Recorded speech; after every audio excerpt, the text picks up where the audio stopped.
Hello class, welcome back. So today what we're going to be talking about is making a larger vessel using coils, using that South African coiling technique that I learned from Andile Dialvane. If you've watched my other two videos regarding what I refer to as the reverse coil technique, because we're building the piece sort of upside down, you'll know kind of how to get your piece started, smoothing out the coils, removing extra weight, etc. Today we're going to be building on top of one of those closed-in forms that I had already started. And the idea with this technique is that, your clay, it's already firmed up, it's matured a little bit, and it can hold a lot more weight because that like soft leather hard stage. And thus I can like keep building on top of it. So, let's get this piece out. I've started another, sort of upside down bowl.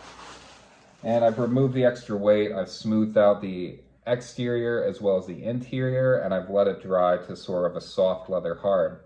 And now I want to start building more coils on top of it to make a larger base. So, sort of double-edged sword. I had to let it dry out so it could bear more weight as I build on top, but that drying has made it so I can't really just like plop another coil on top of it. So what I've done here is I've taken a rag and I've charged it with a lot of water, and I've just wrapped it around the rim of my piece. And then I let it dry, or let it sit with a plastic bag over the top so that moisture can't really be released into the atmosphere as easily. It has nowhere to go except really into the clay. And the reason I'm just wrapping the rim is because I want the bottom to stay sort of that soft leather hard. I only want the rim to soften up so I can start putting more coils on top of it. So I've let this sit for a couple hours this way, and I got this rag is like very heavy with water now, but it's done its job.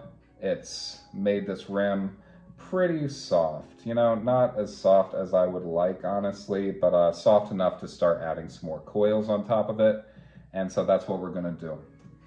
And this is sort of just like rinse and repeat from the last video, as I'm gonna start, as always, by doing some pie crust on the top. So I've got like a good textured surface for my next coil to stick to. And this is pretty soft, but I'd usually like this rim to have softened up just a little bit more. I'm having to add a lot of pressure to get it to bend into that pie crust shape that I like so much. And I love this technique because I find like every part of the process really enjoyable and aesthetically pleasing. I love just the shape that pie crust kind of gives, and I like smoothing these things out, but I could just leave it and have a pretty interesting texture. Now I got my clay up here at the front, and let's start adding coils. So I'm gonna grab a fistful and I'm gonna squeeze this between my fists to get that coil to start going. And I was using pretty thin coils, so it's almost, I'm squeezing this out to the diameter of like a clenched fist. Ooh, this clay is pretty soft. I just tore some, but I can already tell that this is more than enough clay. I'm just feeling around. I want to make sure my coil is as even as possible before I start putting it on. All right. I'm trying to think what's the best way to do this so you can see. Usually I go counterclockwise, but I'll spin this thing clockwise. I'll go the other way so you can see as I'm doing a compression pinch down,